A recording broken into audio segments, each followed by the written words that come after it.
Hello, guests and ghouls, and welcome to Quest Friends Hereafter, an improvised fiction podcast using the Under the Neighborhood role-playing system. I am Kyle, he, him, and today I, my 4 best friends, and some dice are going to tell you a story about camping in a world where those ghostly campfire stories are dreadfully real. Hello, I am Ari, she, her, and I play Aurelio Enrique Quique, for short, Hueso Kanaka, the opportunist who adapts, who is he, him. I am Emily, my pronouns are they, them, and I play Irene Hawthorne, the necromon trainer who overextends, and her pronouns are she, her, and Kyle got me sick. Is this true, Kyle? I was going to wait till everyone introduced themselves. Screw you! It's not COVID, it's just a cold, but also what a cold it has been. What a cold it has been. You should go to the doctor for that. Well, I'm feeling better now. Okay. Emily's parents said we shouldn't go yet. Okay. Said it's not yet time. Okay. They said keep an eye on it, but give it a little longer just because it puts us at risk for other, like, actual COVID and stuff. They are doctors, so they're okay to say that. Oh, yeah. It's okay for them to say, don't go to the hospital for this. Who are we on now? I think we're on to Tom.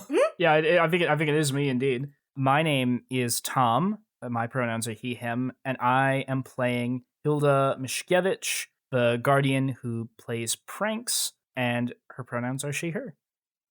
Did I fuck something up immensely? No, this is just me getting ready for Hallie. Yeah. Okay. I feel like there's always this pause after we introduce that Kyle does, and it's like, did I say something wrong? No, it's always me waiting for the next person. I'm so sorry. I actually edited. It's okay. I edited the last time we fucked up introductions a lot. I remember it because there was like a lot of thought people were putting into theirs. And I think Ari and Emily were the two who got it right. And I know one of them had to put an extreme amount of mental effort into making sure they got it right. I was going to say, I think that was me, so I don't know. All I know is that Hallie went last, and I think it was the standard where she thought she got it, but I think she missed Sparky's pronouns or something. Whoa. Whoa. Whoa. My name's Hallie. My pronouns are she, her, and I play Sparky Malarkey, the intuition who investigates, whose pronouns are also she, her. Did I nail it that time? I did. Keep that in. You did! Yeah! You did nail it. You nailed it like she's not nailing the bang. Whoa, not yet. Oh, wow, low cut. That was... Oh my god. I nailed an intro, and you punish me this way. Why would I ever succeed at anything ever again? All right, so now that we have introduced ourselves, which will probably be like 3 minutes in the edit, but has been 7 minutes in the recording, before we start each adventure, we start with a slice of life complication, where each of our players is going to suggest a mundane thing that is going wrong in someone else's life. And before we begin, a reminder that this is open for everybody, and you are all doing a camping trip, so if it's something like Sparky's TV doesn't work, we can actually we could make that work. But you get what I'm saying. Her house moves, so, like, it could just be there. How are you going to take it there, Sparky? You don't have a van. Fuck. God damn it! Was that your entire plan? No. I have a question for Kike. Oh no. What is the question? Is Kike good at identifying plants? No. Lovely. He's not a plant lover. He likes plants, okay, but... Kike walked through the ghost equivalent of poison ivy. Oh god. Why? PK. Deadly Nightshade! Walked through Deadly Nightshade. Oh, that's good. Beautiful. All right, who's next? I had one related to Sparky's van because I forgot she didn't have a van. So I'm gonna change it to the camping doesn't have any outlets for electrical equipment. It's true camping, kiddos! I don't know why I had Lucas Bang really angrily say that, but no electricity. Oh, there might be electricity. There's just not outlets specifically. Like, you don't know if there's electricity.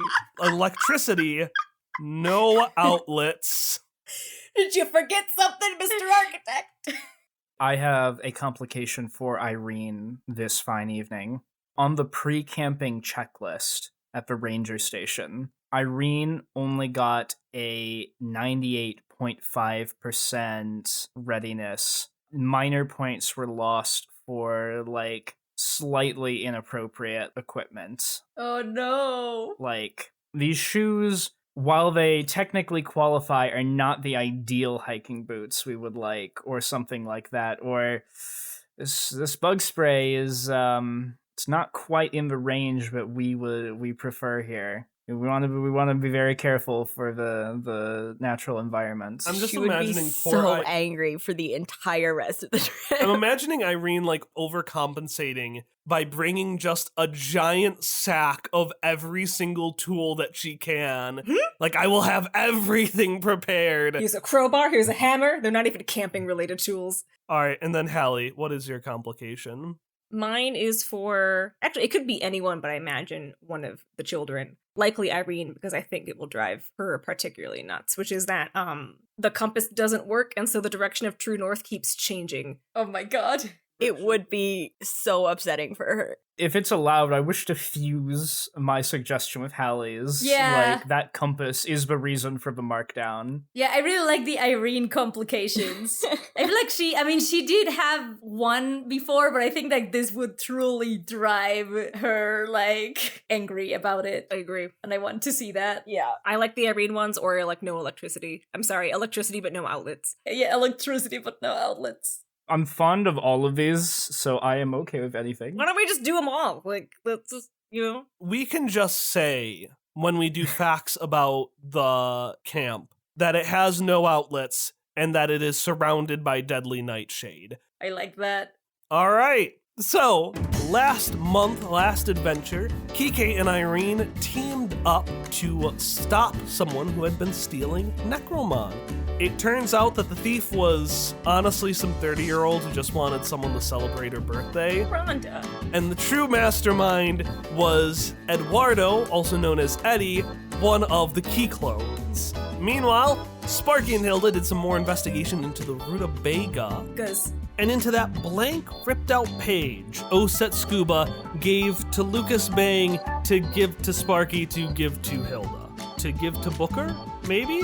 They have found out that the rutabaga are all being sold to Sammy Esther of Scuba Corps, and they haven't found out anything about the page, although it is notable that Hilda did quietly and without Sparky's knowledge steal the blank page from her for her own purposes. It was just the Sparky took it from Hilda, so Hilda took it back. I gave it back. Oh, I didn't, I guess. If you had to steal You didn't. it, I guess I did Because not I stole give it back. Look. Yeah, all right, you've got a point. This is Sparky's influence on Hilda, being underhanded instead of just honest about your feelings. It's a good life skill, some would say.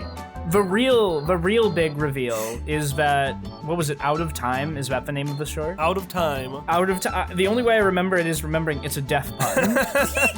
But Out of Time is owned by Big Jake Hell. Yeah. Owned by Big Jake Hell, a very friendly southern demon man who also owns a place called Hellish Impound and agreed to give Sparky the information about Scuba Corps, provided she let him take in the van for basic repairs. After apparently taking a month of time. I imagine they were not actually very basic because of how badly Sparky has run the car into the ground. Yeah, I'm imagining Big Jake Hell is just racking up a giant list of costs for repairing your car, but he's just sitting there like, somehow by repairing it a little bit, I have made the car a bigger hazard on the roads, so we've got to fully repair this thing. Like, at least when you couldn't go in reverse, you couldn't accidentally gun it in reverse. Because it turns out when you could go in reverse, it was 0 to 60. That sounds like a benefit to me. Yeah, and that's why Big Jake Hell is the one fixing it before he gives it back to you. He's not getting paid, so hope he's happy. But since that last adventure, what has everybody been up to? Well, since my van's been gone, Sparky has gotten very into rollerblading around town. Not roller skating, rollerblading, because that's for grown-ups, when it's just the one line of wheels. I found them in the junkyard in which I live, and they are mine now, because they are my only source of transportation. So when I go grocery shopping, I've got a little belt, and I hook up like a little movable cart to the belt, and then I skate, and the cart's behind me, and it's really fun, and I've been using that for all my shopping and whatnot. I'm just imagining that Sparky is actually enjoying this so much more than the van, but she refuses to admit it. It's a mixed bag, you know. The van was her thing. The van was her baby. But yes. But yes, I'm trying to think of another reason, but no. But it's really just yes. She's trying to think of ways to get into Scuba Corps to follow up with this Sammy Esther thing. Because she found out Sammy Esther was of Scuba Corps, or did we just find out it was Sammy Esther and we happen to know he's with Scuba Corps out of character? So it's torn. Okay. No one has ever explicitly said it, but Sammy Esther was the person who replaced Lucas Bang as the MC for Hilda and Irene's tag team duel. Okay. And Lucas Bang did say that Oset chose his replacement. So yeah, actually roll me to understand. To understand? I want to see how this investigation goes with him. Which stat is understand? Books. Haha! I have a +3 in books today, suckers! Wow, that fucking sucks. I got an 8. I got a fucking 8 with my +3. I mean, you turned a failure into a mixed success. I suppose I did. I'm gonna say by searching Sammy Esther, you do find a handful of Sammys, and one of them happens to be someone talking about this guy who MC'd a duel alongside Chaz Casey. Okay. He's have to call Chaz. So Hilda has spent the last couple weeks going down the rabbit hole of a new hyperfixation. She springboarded from trying to look up how necro cards work to looking up the history of like how necro cards are made to looking up the history of like Kike's old company that used to make necro cards to the history of chemical processes and research. Oh, yes. And is now deep into like 17th century scientists and trivia about their lives, and also alchemy. Alchemy. Mm-hmm. Love that. Irene also did research for a while because she convinced herself that because she's the best at everything, she would also be the best at pranking, and that she was going to get revenge on Hilda for all of Hilda's completely harmless, lighthearted pranks. I don't even think Hilda's actually pranked Irene very much. No, but then she realized she wasn't good at it and quietly stopped. And told no one so that no one could prove. Yes. Hey, you're not very good at this one thing. Booker may or may not have stolen one of her books about it Yeah, I to eat in the corner. I like to believe that half of the pranks recently, because Hilda's, been so focused on this deep dive rabbit hole, that most of the pranks have just been Booker being an asshole secretly behind the scenes. That's fair. Kike is, a regular old-fashioned man, so he doesn't have a lot of new things that happened in this month, other than providing Hilda with books and any info that she might want about chemistry and history of chemistry and even alchemy, because he may or may not have been around when alchemy was a thing. Nobody knows. I'm not gonna confirm nor deny, and neither will he. So One of my first thoughts was Kike's got some hot goss. Been like, oh, that guy, real asshole. I mean, he would also say that too. Like, if he speaks about these old chemists, he will always speak of them as if he knew them personally. But who knows, maybe he just speaks like that, or maybe he knew them. It's true. Additionally, in the past month, the Necromon tournament has been going on. How have Hilda and Irene been doing in the tournament? Winning everything. Yeah, pretty sure we've been crushing it lately. Have you been crushing it as much as I have been crushing it? Because I think maybe not. Well, it sounds like there's only one way to settle that. Yeah, so you've been crushing it. You have been defeating a handful of single-off gimmicky trainers. You've encountered Rasputin at least 2 more times, both of them under the disguise of a different Romanov child. But you have been progressing, and other members of your dueling club have been struggling a bit more. even Walnut, who had been one of the highest members in the class, probably third best performance-wise behind you and Irene, has been dropping off and losing more as well. Poor Joey Wheeler, third place yet again. Oh, no. Don't say that. But Day hasn't been letting it get Dame down, and you've been noticing as Walnut has been kind of falling behind even more Hilda, that Day has been really being like, let's duel practice some more. Let's do it. Let's rival it up, rival. Which is just their way of saying, I want to practice. Oh. And so while spirits still seem high, the Necromon Dueling Club eventually decided, you know what? We're getting further in the tournament. Maybe it's time for us to have just a nice little retreat, not focused on dueling. This is where we find all of you right now. It is currently a bit chillier than usually is in the valley because you are higher up on the mountains. Instead of just the desert and the heat, you now actually have a couple of trees. And you can even see, probably a couple miles up, there's a bit of snow.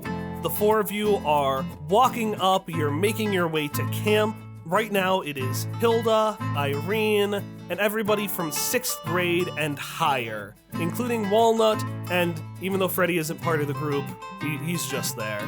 No one can say no to Freddy.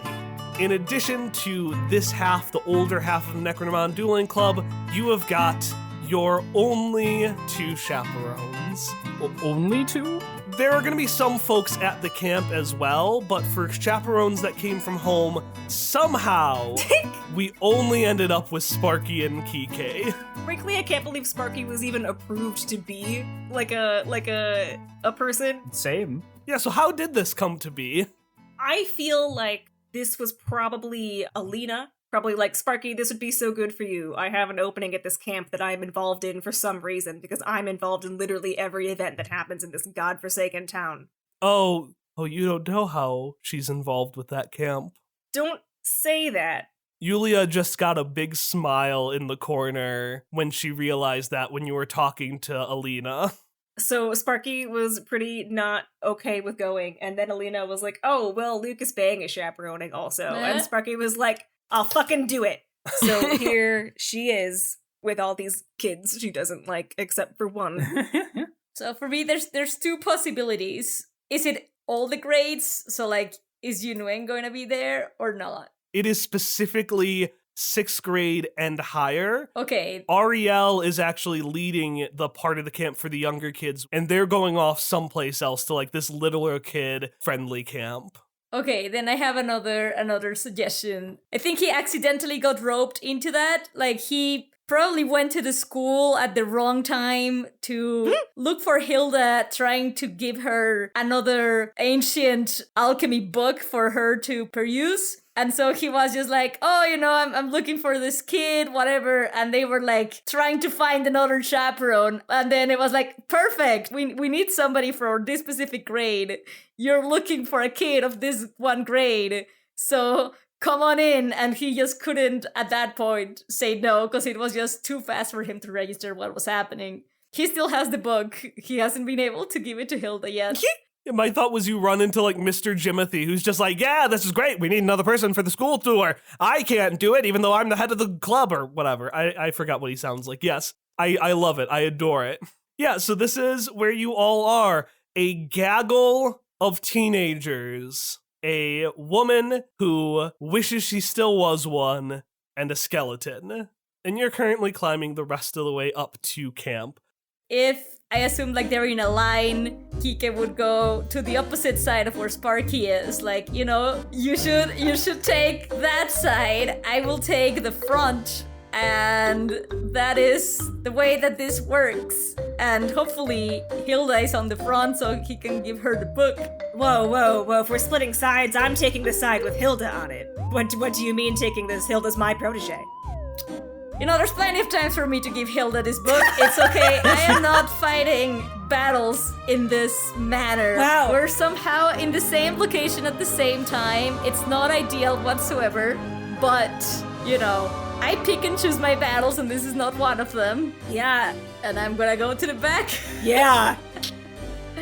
Well, where would Hilda and Irene be? Because I think we all know where Irene would be in the line. Well, would she? Would she not be line leader? She would want to be line leader, but if we're hiking, she would be slowly trailing further and further behind. No. And then insisting that she was just making sure that none of the smaller children felt upset by being the last. It's actually even better than line leader.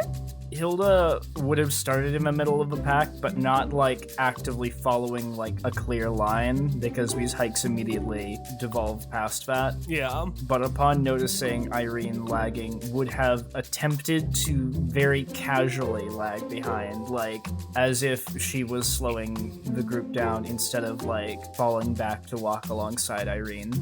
Ah, another small child who I have helped to make feel more comfortable in... I'm 16 years old. Stop acting like I'm real small. But you are smaller than me, Irene says, a foot shorter. With your little legs going so hard. Yeah, I appreciate you walking with me, Irene. It means a lot.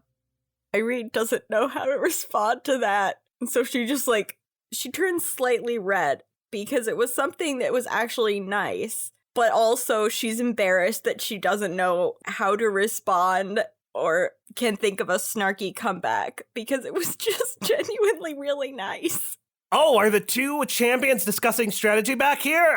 Freddy, we gotta figure out what they're saying. And suddenly, Walnut just slams to the back of the line alongside the rest of you as Freddy just casually walks over. Oh, are we having a little discussion of things? I thought we were not supposed to discuss dueling on this trip. Well, that's how the champions get ahead. They keep on going regardless. They keep on doing the dueling.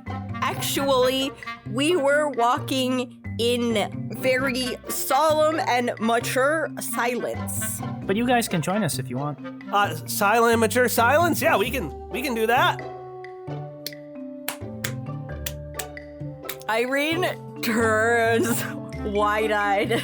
Walnut is just stare down slapping their leg in like twitchy energy. I mean, if you want to talk about Necromon, Walnut, I'm happy to hear about Necromon. Oh, thank goodness. I just, I've been thinking a little bit about Otakova and trying to figure out how to maximize its strategy. Now, Freddy gave me a couple of ideas. I mean, Freddy's the one who gave me Otakova after all, because, Otakova is more of a support Necromon, and I'm just used to the big, strong ones. So, I found Otakova. Where did I find Otakova?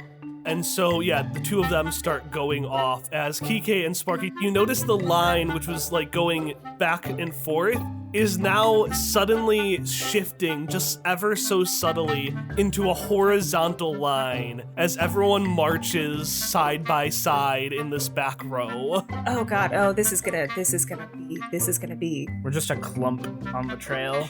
Alright kids, we're cliffside. You gotta go more or less single file here. The thing is, Kike's also just paying attention to the front back of the line. He just let Sparky handle the back.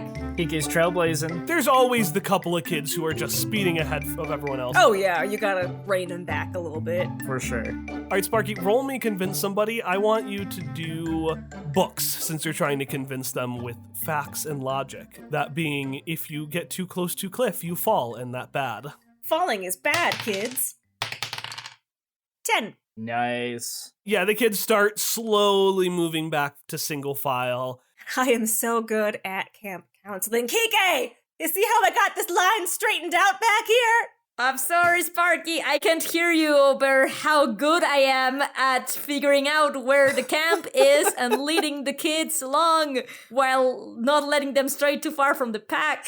Well, you're a really bad liar, Kike. That is factually not true. At the point that Sparky's like, look at how good I'm doing, Irene immediately trips. God. Just right down on the ground. What a flex. What a fucking flex. Hilda understands none of this and is just like, oh my gosh, are you okay, Irene? Irene pops back up. Yes, I am fine. It was a ruse. Who are we tricking? Well, I have read that in the wild, sometimes animals will go for the weakest prey. And so if they think I am the weakest prey, then I can surprise them with my incredible skills. And therefore, this is the best way for me to metaphorically lead the line. And as you say that, Irene, in between some of the trees, you could swear you see the shadow of a figure for a second. Do not despair, children. I will protect you. No one listens, and when you look again, the creature is gone. Hilda, looking concerned and confused, just like, oh, okay, Irene. But we should probably not deceptively fall next to this cliff. Ah, yes. That is a fair point, and that is what I would also think if I were not privy to the internal workings of a nature genius. The internal workings are of me. Oh, okay. All right, so you all keep on walking until you find yourself in front of a lovingly painted sign that says Camp Lagoon. Well, hello there, campers from the VPS Necromon Dueling Club. How is everybody doing today? Doing good. Well, I am doing well. All right! And in front of you, you all see a man. Now, this is a man some of you are familiar with, some very small, some in much more detail. This man is a classy cowboy with a hint of rock star, wearing a brown outfit and golden trim. He is Chaz Casey from Scorpion Radio, and also owner of Camp Lagoon. And over the course of this weekend, I and my good assistant, who some of you may know, Wink, and he does in fact narrate the wink, are going to teach you all about the wonders of nature with Necromon. Woo! Hilda does polite applause and just enough excitement to let everyone know that she is interested. Irene does a golf clap. All right, now everybody, get on in. If you need any help with anything, be sure to ask me or ask my assistant over there. Let's give him a welcome. All right, Mr. Bandit, if anybody needs your assistance, get on over here. And you can see sporting a similar cowboy outfit, not his bandit outfit, but instead one that is just a much more casual cowboy outfit. You can see Lucas Bang sheepishly comes up and is like, "Yeah, kids, if you need anything, just feel free to ask me." And Chaz Casey and Lucas Bang, the aggressive bandit, come down to grab some of your supplies. Sparky was not aware this was Chaz Casey's camp, and I assume Alina was, and this was kept from Sparky. Is that correct? Oh, that is 100% correct, yes. So Sparky's just pinching the bridge of her nose. She's unhappy with this development. Yeah, and in fact, as you're all getting in, Chaz looks at you. No. And he just winks. So Chaz Casey, in addition to being a member of Pickle, is actually your oldest friend from Pickle. Yep. You and Chaz met in elementary school at Wibbledet Academy School for Prim and Prodigious Young Ladies, a name that turned out to be woefully inaccurate for both of you. You both really connected really hard in elementary school, and you still remained friends as you got older, although you ended up getting some separate friend groups and reconnecting again in high school. Chaz is actually the one who introduced you to Lucas Bang, because Chaz and Lucas are thick as thieves. BFFs. Love that for, unironically as Hallie I do. Sparky's just mad about a lot of things. Since then, Chaz Casey, who we have seen before, is known for being the Valley's premier radio host. He is the head of Scorpion Radio, and he also was one of the 2 MCs for Hilda and Irene's tag team duel a couple months ago. But today, he is owner and host at Camp Lagoon. In response to his wink, Sparky just makes that face that I just made that isn't going to be visible to the listeners, but it's like a hmm. It's like a hmm. It's like a hmm. She squints her eyes and sticks out her tongue a little bit and like, ugh. That's the face. He laughs and smiles and does a little playful, like, sticking out his tongue back, and there's just a little sparkle from his teeth as he smiles. God damn it, Chaz. All right. Fine. You win this round, Chaz. I have the least beef with you anyway. She narrates in her head. Wow. I am glad to see that you are continuing to succeed, Irene says, popping up at Sparky's elbows. I'm sorry, what was that? I'm just glad that your life is going so well. Why is that sarcastic? How come you don't actually think my life is going well? I can read sarcasm, kid. It was just the face exchange was sad. Also, you have not paid me back.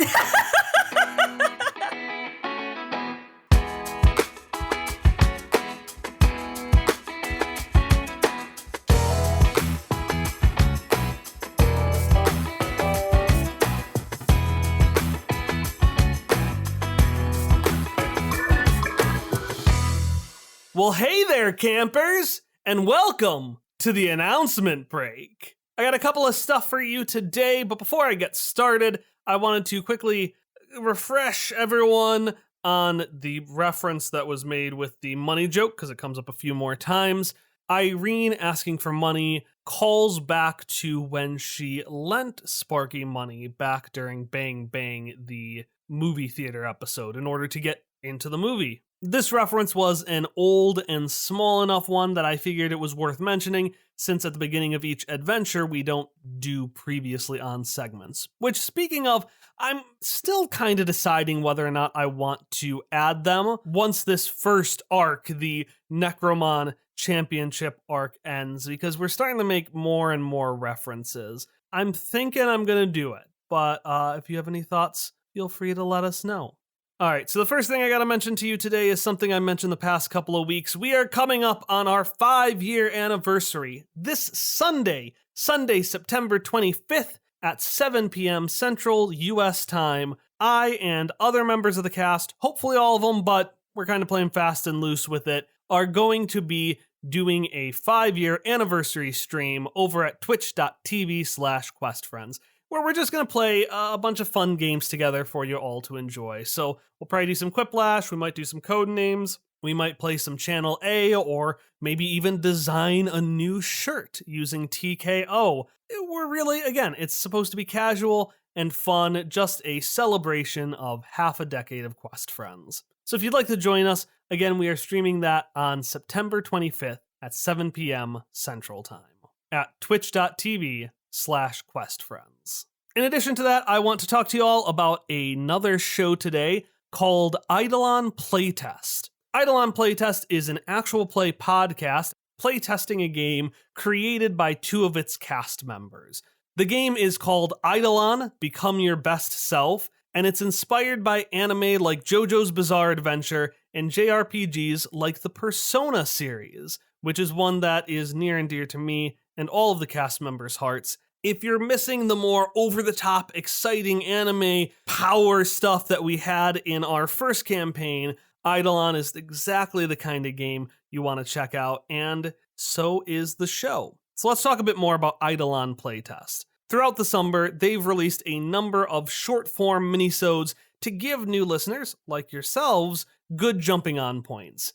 In particular, they wanted me to point out Eidolon Daft and Eidolon Giants as really good places to start. That being said, if you want something a bit more long form, you can check out their 100-episode epic Eidolon Pop Rock, which consisted of 2 separate parties fighting against angels, devils, and President Dracula himself as they struggled to steal control of reality away from the rich and the powerful.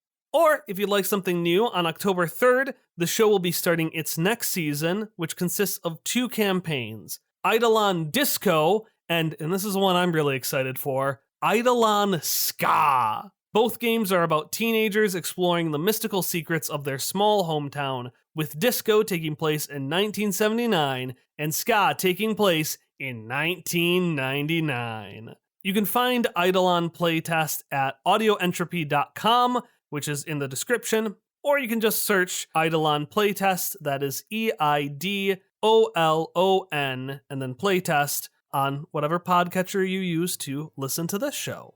All right, that's all I've got for you today. Our next episode, Creature from the Camp Lagoon, Part 2, will be releasing on Monday, October 3rd. But as always, if you enjoy the show and you want a little bit more content before then, you can check out patreon.com/questfriends. I'll see you there.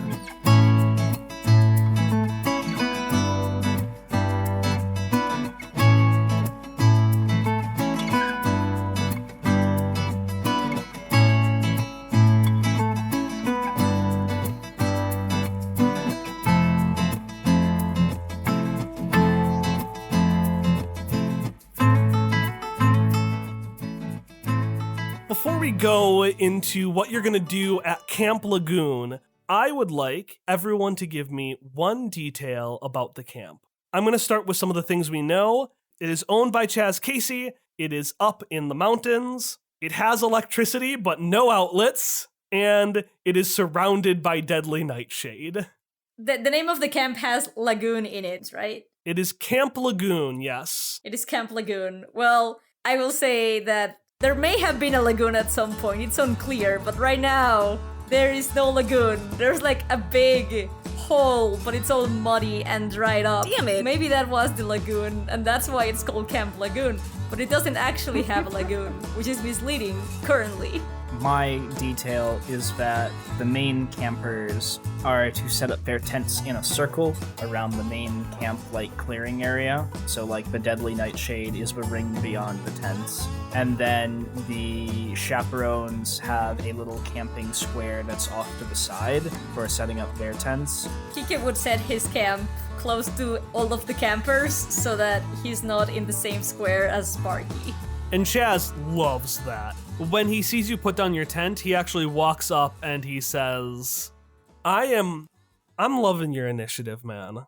I really appreciate your concern over these kids, you know? Yeah, I mean, he is concerned about the kids. Yeah, but it means a lot. Like, I'm putting on a performance for these kids, but like, it means a lot to know that they have people here who care about them.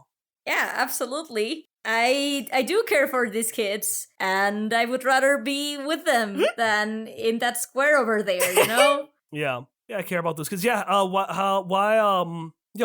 kids bring you here? So I know, I believe 2 of the kids. I know Miss Irene over there. Great name, by the way. And I know Miss Hilda as well. But other than that, you know, I just like camping, so... Miss Irene and Miss Hilda, you say? Yeah.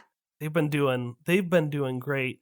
And he seems to have a moment of realization. And he just does one of those like friendly cowboy pat on the back things. And he says, you know, I'm glad Sparky's making good new friends. Oh, fuck. And then he walks off. I never said Sparky. When I said 2 names. And I never said that name. He's gonna just shout at Chaz as he leaves. Okay, what are the other 2 details?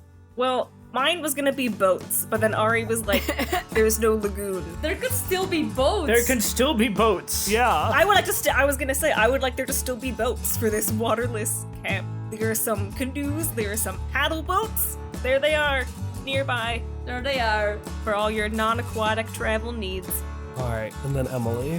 Camp Lagoon boasts 5 or more types of spiders.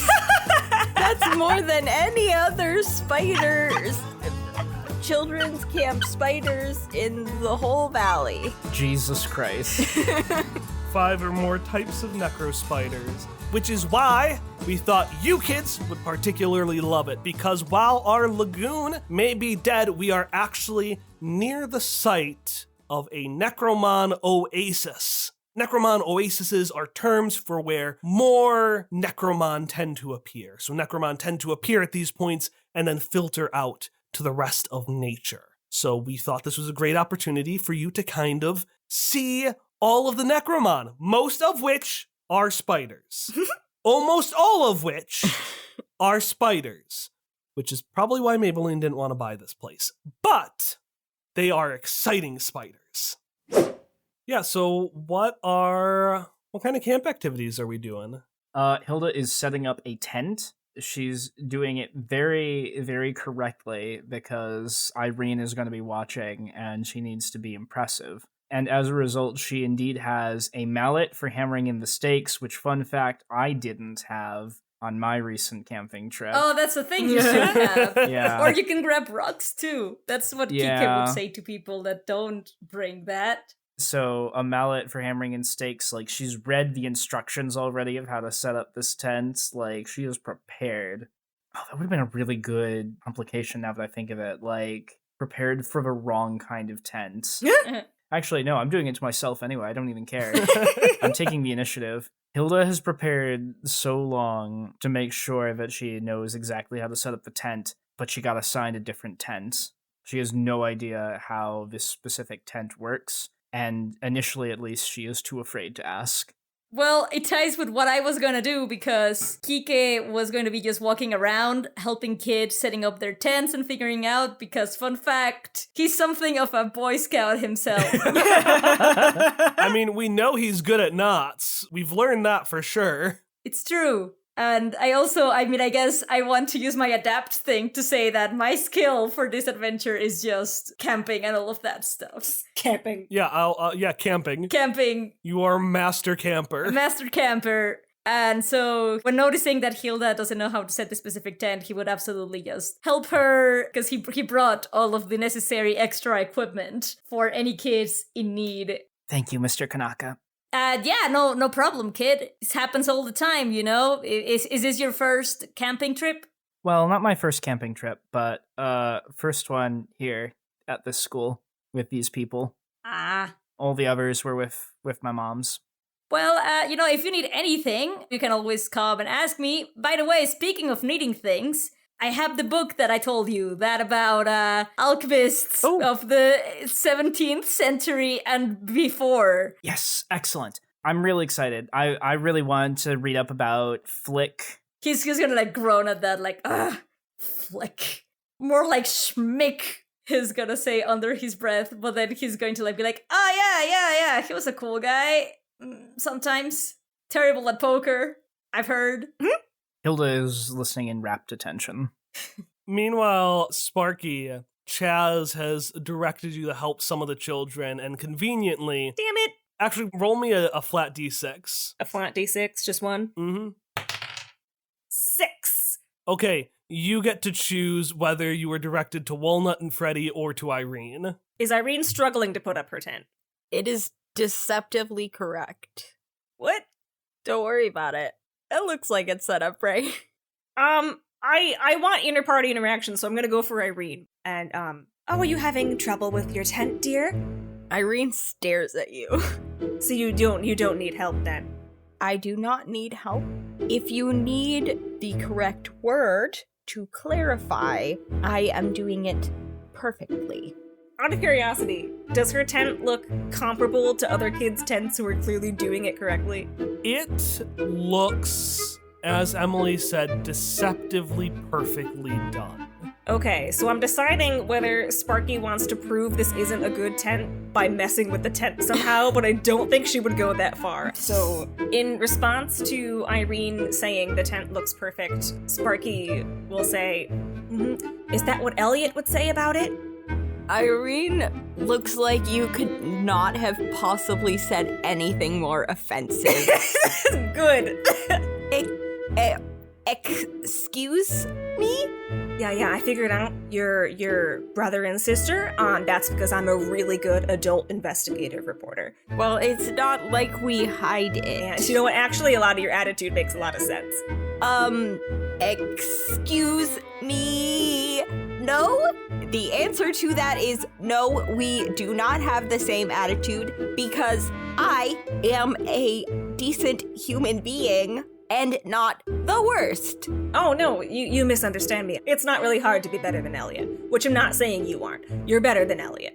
Thank you, yes. But what I'm saying is, you remember when we were in that escape room testing thing? Yes. And, Obviously. Yes, obviously. I remember assessing that you were trying a little hard, and what I'm saying, because I'm an adult and capable of mature thoughts and emotions, is that I understand where you're coming from, because your brother sucks. Thank you. This heightens my opinion of you slightly to know that you also dislike my brother greatly. So, what if, listen, we start over our mutual dislike of your brother? I will accept this. However, that was also all of my allowance, so I would like the $5 back. Do I have $5 on me? I genuinely don't know. That sounds like a thing that requires AP. Under two conditions. Either one, you have 1 AP, or two, you ask another counselor for it. Oh no. Because I'm sure Kike has $5. Would you rather be in debt to Kike or Irene? Well, okay, actually, you know what? Because it's way more interesting to play this out and pay this back from a different perspective. I'm not going to use my AP, and fine. I'll get you your $5. You don't need allowance here, because everything is covered through the field trip fee or whatever it is you kids paid. So I will get you your $5. But for now, the only thing I have to offer is to help with this tent, because that's what Shaz told me to do, and I can't think of a good reason for me not to do it. Thank you, but I did it correctly. Okay, so that's again where Elliot comes in. You don't have to. I followed the instructions. Did this come with instructions? Yes, they were in German, so I understood part of them. God. However, I followed the pictures because I am not a small child and can do that. And Kike, that's when you notice that one of the tents, completely two-dimensional. If you looked at it from one angle, it looked like it was perfectly set up, but looking at it from any other angle, there's nothing behind it. It looks like a cardboard cutout. Hike is coming to the rescue there. Feels like popping from the other side of the two-dimensional tent. Yeah, Irene and Sparky, you just see Kike's head pop up like a fucking jump scare from the other side of the tent. Sparky jumps back a little bit. Kike getting drop on me for once. So you finish setting up, and by the time you're done, the sun starts to set. This was really the first kind of setup day, and then, as Chaz explains, tomorrow you're really going to go out and you're going to see everything. And remember, do not leave at night because of the deadly nightshade. Does it only affect people at night? Is that why not going at night for the nightshade? Like, if this nightshade is dangerous, should we just tell the kids not to go on that particular path at all times of the day instead? Chaz snaps and points to you and says, "Sir, you could just do this camp by yourself. Did you know that? Yes, as my good friend Aurelio Enrique Ueso Kanaka..." Please call me Mr. Kanaka, sir. Yeah, I apologize. As my good friend Mr. Kanaka said... Sorry, Dr. Kanaka for you. As my good friend Dr. Kanaka said here, deadly nightshade only affects you at night. So, you really don't want to leave because it itches like hell, all right? Oh, like heck. Oh, wait, no, you're all adolescents and older. Like hell. All right, so we have got our sandwiches. We have got our s'mores. And we're going to have just some time relaxing, listening to the beautiful sounds of nature. And we're all going to get well rested for an exciting day tomorrow. Can we tell scary stories around the campfire while we make, snacks like marshmallows? Scary stories? And next to him, Lucas Bang, this is scary stories? Why, that sounds like a fantastic idea. Right. I'm gonna go check the adults' tents, make sure they're set up. Well, that sounds like a 2-person job. I'll come with you. All right, and Lucas and Sparky leave while the rest of you get around to tell scary stories. Kike would stay if only because he would like to do his trick that used to scare Ariel at some point, but it still scares some of his kiddos sometimes, which is he will just take his head, put a flashlight underneath it, and start telling the scary stories that way. Who is ready for some horror, kids? As he's doing that with the flashlight underneath his disembodied head. I am not afraid. This might change as the night progresses. And then he's gonna turn his head around he thinks that's cool. He might have been cool at some point. The only person who loves how into this Kike is more than me is Chaz Casey. Chaz Casey, new best friend of Kike. And the other kids, well, I guess Chaz isn't a kid, but also, yeah, the other kids really excited about this as well. Even the teens were like, that's so dorky. Do it again. All right, do we want to tell some scary stories? You fucking bet I do. I brought it up for a reason. I have a single word scary story. Taxes! The crickets as the kids sit there. Is that a necromon? You will find out. So yeah, you tell scary stories. Walnut's scary story is about a necromon trainer who got defeated in combat and couldn't handle it well. So this trainer who lost cursed the person who beat them with a luck dragon that basically sucked all of the luck out of somebody else and then stole its target's soul. And then as the night goes on, we get to... Have you ever heard the story of the shrieking eels? They say once every 10 years, the little Whips travel to the valley to make their home. I bet you can even hear them now out in the woods.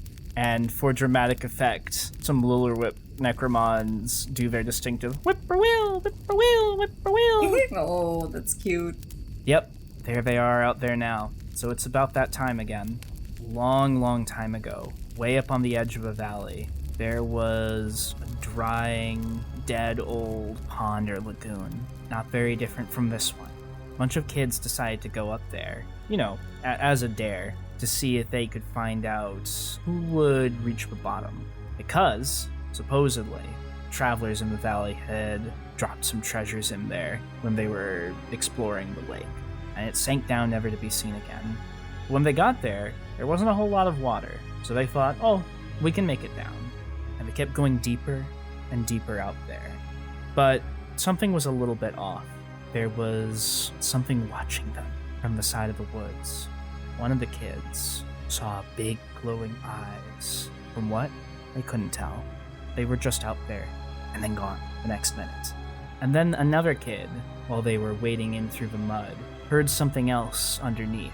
A little like something moving around under the mud at the bottom of the lagoon. And then finally the last kid saw something down there, under the water. A little dancing light, sparkling, down where nothing else should be shining. But they kept going anyway. And as they reached the bottom, they found the old trunk. One of the kids reached down to grab it, and instead felt something grab them. The other kids ran away. They left their friend and ran screaming back up into the woods. But it was a little too late for that, because as they got out, they could see it rising from the mud. At first it looked like a tall adult, but it was actually a mess of eels, swarming from every arm, every limb, reaching out, grabbing to drag them down into the mud. None of them ever returned. And so, to this day, they say that every 10 years the eels come back, looking for more kids to devour and keep their treasure safe. That is Hilda's story. Tom, you do not know how accidentally happy you have made me. I did that quite on purpose. I was throwing you an easy ball. Well, you threw me quite a different ball than you thought you threw me. Well, good. All right. What's the reception to Hilda's story? How impressed are the teens with this? Roll me convince somebody with I'd say pretty much any stat can apply, because heart, you're trying to appeal to their emotions, or slick. I you're feel telling, like slick because you're trying to telling be a story. cool to these teens. Yeah. Oh, that's a good point. Yeah. You did mention the teens specifically. Yeah. It requires like a lot of specific storytelling flair. So yeah, I'll roll with slick. Fuck. That's a 5. Okay, wait. Oh. So I forgot that Booker existed for like the entire first part of the episode. But once the story's over, after like a brief pause, can Booker launch himself out from behind Hilda in a flutter of pages? Holy shit. Yes, yes, yes, yes. And a very loud raccoon. Like at the crescendo of the story of like reached out and grabbed them. Booker just suddenly pounces on someone. Amazing. And then, Ari, did you want to do something? Well, would Booker's move help with this roll? Because if it does, then I don't. But if it doesn't, then... Were you going to use your dice roll to substitute? Maybe. How would you want to use your loaded dice? We could say Kike and Booker in tandem somehow do something to help enhance this story. Well, I mean, Kike has been adding flair to the stories because he likes enhancing stories like this. So he would go into the muddy lake and do the final thing when Hilda's like, and then it raced and it looked like an adult. Or like, if not, he would just like raise himself up from behind Hilda, all muddy, and then Holy shit. Booker would then, at the end, be like, raccoon, with his two little, like, stalk eyes that look like eels, and just go like, Holy shit. Holy shit. This is incredible. So we cut to Sparky and Lucas Bang, and I don't normally like to describe shots, but we just see a shot of them working on a tent as behind them a gaggle of teens just run screaming across the frame, chased by a Kike covered in the slime. They're probably fine. Kike is gonna extend a hand to high five Hilda and be like, and this is how scary stories are told. Hilda is in awe of this master level pranking. By the way, you called me Mr. Kanaka earlier, but I think you earned the right to call me Kike. Oh. All right, Sparky, Lucas is there setting things up, and he is struggling. In fact, he's got out a couple of his Necromon. He's got his Piro Ribbit, which is the big frog in the tutu that's just kind of like trying to use its tongue to pull things up. He's got the Wardlet, which was from your movie adventure. He ended up adopting that, and that's taken on the form of another Lucas Bang and is trying to like help him up, but is just as awkward as he is. Still no good at putting together a tent, I see. And I don't suppose my Necromouse would be any use to putting up a tent. You know, what calls for put up tent, mouse?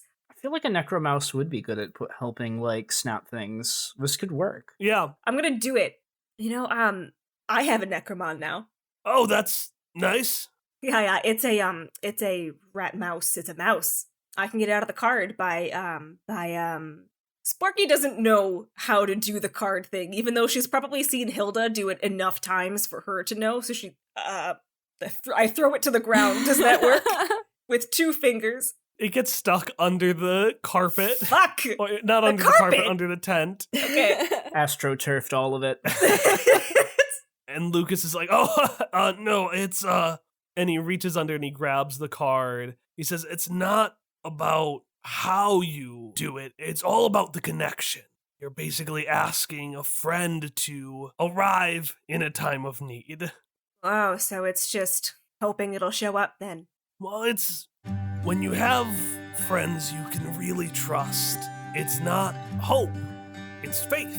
And he hands the card over to you.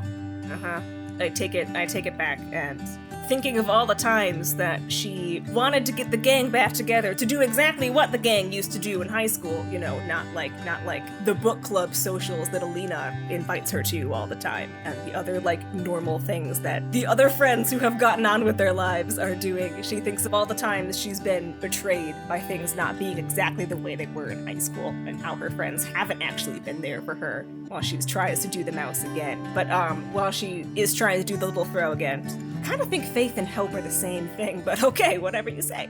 And so you try it again? Yeah, try it again. Nothing comes out. Cool. That was useless. Okay, Well, difference is small, but... And he looks wistfully over at the kids, who are still terrified of Kike, but slowly coming back. Well, the little things matter. When you hope, you know there's a chance you're wrong. There's that nagging doubt, which can be worse than any fear. When you have faith in something, you truly and fundamentally to your core believe it will happen. sounds like a technicality, but okay. The mouse goes back into the pocket. Sparky stretches out her hands and is like, well, since it's the mouse's fault for not coming out of the card, let's give this another go. And, you know, while we're at it, I've been meaning to ask you, Chaz, didn't he co-host something with, what was his name, Sammy Esther? Oh, yeah, Sammy? Yeah. Speaking of hope and faith, Mr. Scuba doesn't seem to hope for many people, but he puts all his faith in Sammy. He's a real nice guy. Chaz said he was about as awkward as I would be up there, honestly, so I guess Mr. Scuba got a good replacement for me. Oh, so you were supposed to narrate the thing with Chaz, and then Sammy replaced you? Yeah, because we had the thing that we did on a specific date. Oh, the tournament. I didn't do a tournament. It's all right if you forgot. No, I understand. Am I, Hallie, actually forgetting something, or Wasn't is that this... when you were on your date together? Like, Was it? he dropped out of the thing to go on a date with you, the thing you did together. Oh, he did that to go on the date? I thought he just did that afterwards. No, those were simultaneous. We were having the duel with Chaz and Sammy while you were... Motherfucker. He did the introduction and then went to you, but he was supposed to do the whole damn thing. I thought it was different. We're gonna roll with this because it's interesting. And I shot myself in the foot, so we're gonna go ahead and keep that. And Sparky will, oh my god, you left that for the day? I thought you just did it after. I mean, I was there for a little bit, but You they would have preferred I was there the whole time, so... Wait, so you didn't do the narration to come on a date with me? To come on a what? Outing? Oh, yeah. To do the outing together. Yeah. Yeah. To do the outing, you know, I didn't expect you to do it. I just thought it was different is all. I didn't realize, I didn't intend to take you away from anything. Was Maybelline upset? He was kind of like, his cheeks were reddening, and then when he hears Maybelline, the rest of his face gets red. Great. But not quite in an embarrassed way this time. Yeah, great. I'm just glad you came. I hoped you would. To the outing or to here? I mean, to anything, really. What do you mean? Oh, just, I just hoped you'd be here, I hoped. You know, I'm gonna run to the bathroom real quick. I'll be right back, and then we'll finish putting the tent up together. When Sparky walks off, she is gonna stop by a tree in, like, the dark of the woods where she's alone. Nobody gets to see this. And she'll take out the necro card, and then to herself, she'll be like, am I the mouse?